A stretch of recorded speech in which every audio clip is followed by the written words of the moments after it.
Okay, today is December 2nd, 2024, and I wanted to walk you guys through some of the progress with the barn remodel and kind of some hiccups and things that are going on, and just kind of a progress update with turning this barn into, hopefully, my dream studio. Let's go. I'll tell you guys where I'm at, what I've done, some of the problems and issues I've been struggling with, and hopefully give you guys some more information on if you ever want to do something similar, kind of how to go about it and just do the work and build something nicer than what you have. So there's a lot of people that would like to have a studio, a dream studio, but not a lot of people want to remodel a barn. Not a lot of people want to move across the country to Iowa, where houses are a little bit cheaper and barns are a little bit easier to come by. So there's drawbacks with everything that you do. And you'll notice in this video that it is now snowing. We've had the first snowfall, and that's where the first big hiccup of the barn came, was when in the fall, when it started raining, and I realized that what I thought was working to make the roof waterproof was not working. So I've been going and sealing up these nail holes where this metal sheathing is nailed to the 2x4s underneath, and I thought that's where it was leaking. I thought that's where the leak was coming from, but what it actually was there's a piece of trim in between these, a piece of like whatever they used to seal it, whether it was silicone or some sort of caulk that they used a long time ago to put in between these, and that has become loose, and up higher on these separations it dips down a little bit, and then once that gets wet, it serves as a wick that wicks the water, that sucks the water up, pulls the water into the barn, and when it's really coming down, it is just dripping. There's a lot of water that comes in.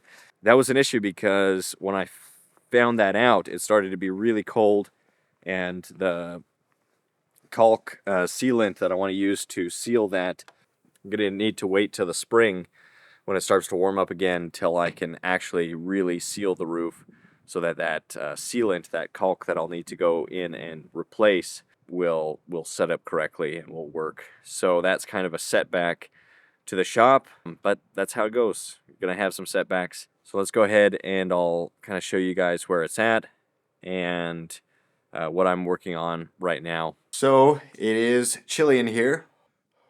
I don't know if you can see my breath, but it's cold. Just wanted to let you know that. It's cold in here. So what I'd like to do was build a wood stove, get a wood stove going.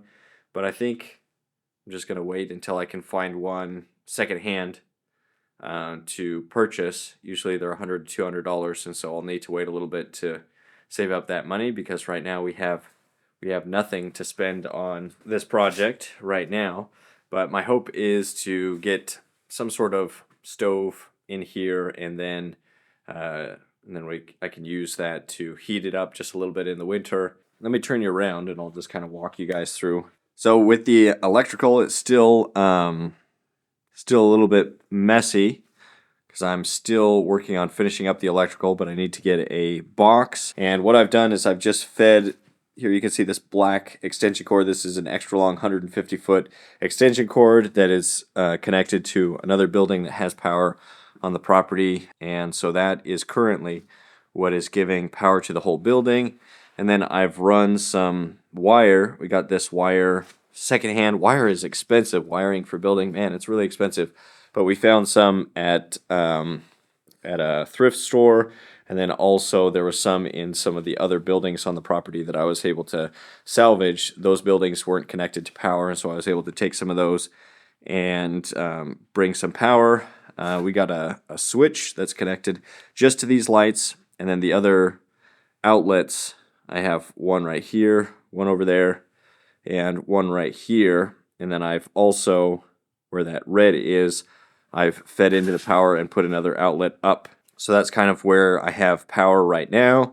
I think I still want to take some power and then feed it over and then up that wall, so that I have an outlet over on that side of the building, maybe right there, and then up on the second floor. So that's something that I will probably be able to do in the winter. Another thing that I'm working on, you can see over here that I've gone and started to, I've laid down a 2x4 here that's been weather treated because it's on the cement, and then put a 2x4 here to support these beams going across. And then there's also this beam that supports running this way.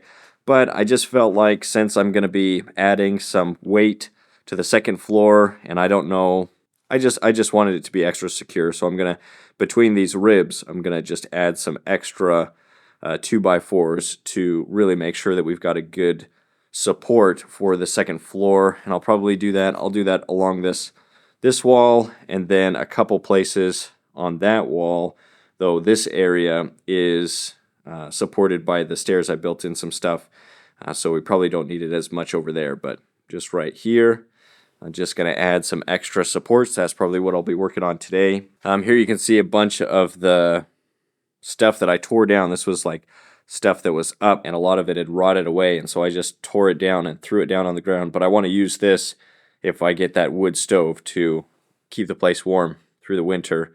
So that's why I haven't taken it away. Then there was some insulation in the walls, like back here in this wall, there was some insulation. I'm trying to box and save that. I got rid of some insulation previously, and then I realized how expensive it is, so I wish I would have saved it.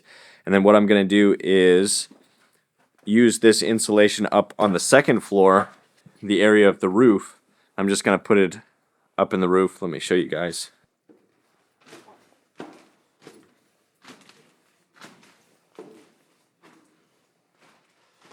So here on the second floor, I wanted to seal off just this top part where you can see these 2x4s going, and then I'm going to connect them and seal that off, and then just put the rough insulation that I'm repurposing from the lower parts just to seal off that top part right there. So that's where that insulation is going to go, and any insulation I can find up to that point. But I still need to figure out exactly how I want to seal that off, what I want to use for that. And you can see I've laid in some plastic on the floor because, like I said, it was leaking like crazy. So this plastic is just going to help for anywhere that's leaking. Though now that it's winter and everything's frozen, I'll probably take this plastic off to the side because I don't think I'll need it as much now that everything's frozen, now that it's not raining. So I might do that. We'll see.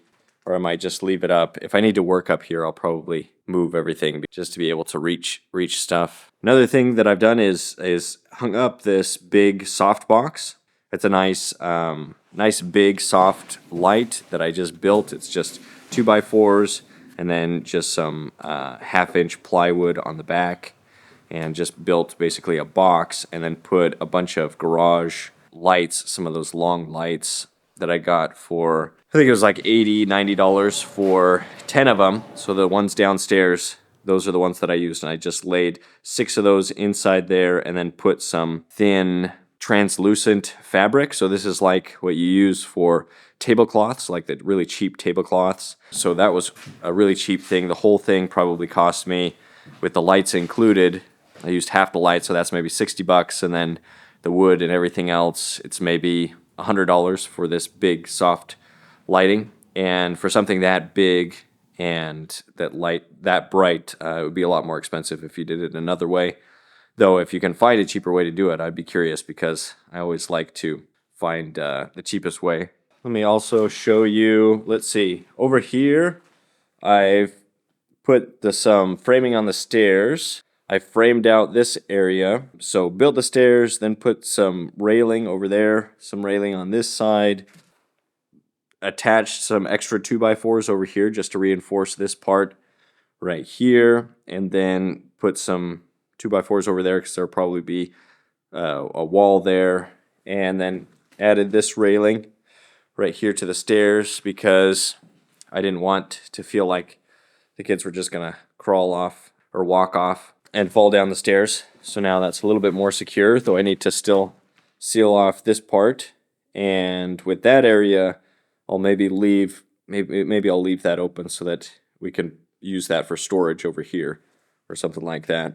This area, the flooring still needs to be finished right here. Still working on. I need to take some of the boards, the rough cut lumber downstairs that's on the wall, take that off, and then I'm going to use that to try to finish up this section before I put plywood over top. So I use it's like 1 inch thick boards first, and then I put the plywood over top of that.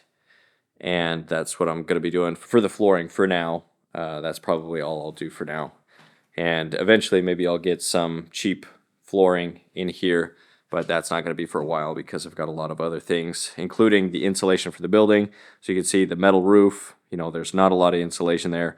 So once I seal off the roof, I need to wait until the roof is totally sealed, and then I can insulate that. So that's going to be pushed to sometime in the spring when things start to warm up, and I'm not worried about the silicone freezing as I finish patching up that roof. Here's that outlet. So I want to also, underneath the ground, run an outlet over here so that I have one over here. So here's the windows that I've put in, and I have some more of these. I think I want to put 3 of these downstairs to kind of light up the downstairs a little bit. I have one that I put downstairs, but I'm going to switch it out for these bigger ones.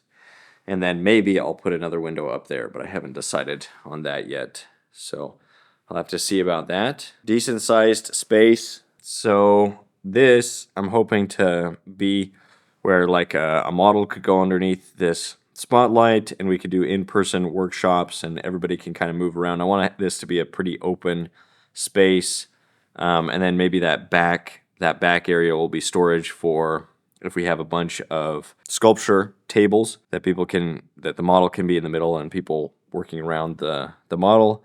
Maybe do some in-person workshops, competitions, or things like that. I really enjoy those types of things, and so if you're interested in that, please reach out to me. Let me know. So if you think that you might be interested to come here and sculpt with me sometime in 2025, probably summer of 2025, you think, oh, that sounds like a really fun thing, I'd like to travel to Iowa. If that sounds interesting to you, then send me a message over on Instagram. So I'm Andrew Joseph Keith 15 on Instagram. Just send me a message with Sculpture Workshop. Send me your email, and I'll add you to my email list for once that is available. Once I decide on the dates for that and everything. And you can come here and sculpt. Hopefully by then, the space will be a lot more finished, and that'll give me some motivation to finish the space to get it presentable and nice and clean and everything for you guys to come, which I can't wait for. That should be really fun, and I've wanted to do that for a while. I haven't had the space for it. I do realize that it's kind of hard to travel. I'll keep doing the stuff online like I always do, but some people do want to have that extra experience of traveling to the person's studio and working with them one-on-one. And so it's something that I understand is a little bit more expensive. But if that's something people are interested in, that's what I want to do. I'd love to do that. There's something extra beneficial about working with people one-on-one that is really hard to duplicate online, though I've tried my best with my online courses, sculpting courses, but just working one-on-one with people really makes a big difference. So I'll keep you updated with that. So until I can get the roof totally sealed off, I'm gonna wait. Maybe I'll put in some of the first boards, but I won't do any more plywood until I can get the roof actually sealed off.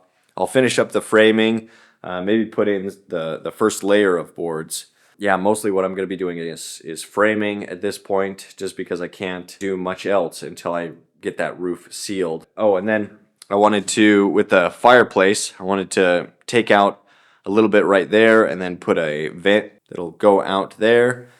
That'll be hopefully right here where the wood stove will be downstairs, and then a pipe just coming up, and then I'll put a fan behind the pipe to blow air over it and maybe get some just a little bit of heat during the winter so that I can work a little bit more comfortably as I'm trying to just make this a better studio space. If you'd like to support this project as well as just my content in general, then you can find me on Patreon at Andrew Joseph Keith. There's a link in the description for that, and I appreciate anybody that supports through there. There's also my sculpting courses and my ebooks. Links to all of those down in the description. I really appreciate anybody that supports it in any way, because it's hard. You know, it's difficult making money as an artist and supporting a family, and I'm just trying to figure it out. So I appreciate anybody that makes this dream studio become a reality, anybody that comes for the in-person workshops or supports in any other way. I really appreciate it. So, okay, I think that's about it for this update. If you guys have any questions on the space or any suggestions for cost-effective ways to insulate a big building like this or anything like that, I'd love to hear those in the comments. If you like this type of content, like the video, subscribe to the channel. I appreciate that. All right, I'm going to get back to some framing, and so I'll try to keep you guys updated with how this comes along. Hopefully, by the end, it'll be a really nice, welcoming space for people to come and sculpt, and I can't wait for that. And until next time, stay creative, stay productive, and hopefully I'll see you again soon in another video.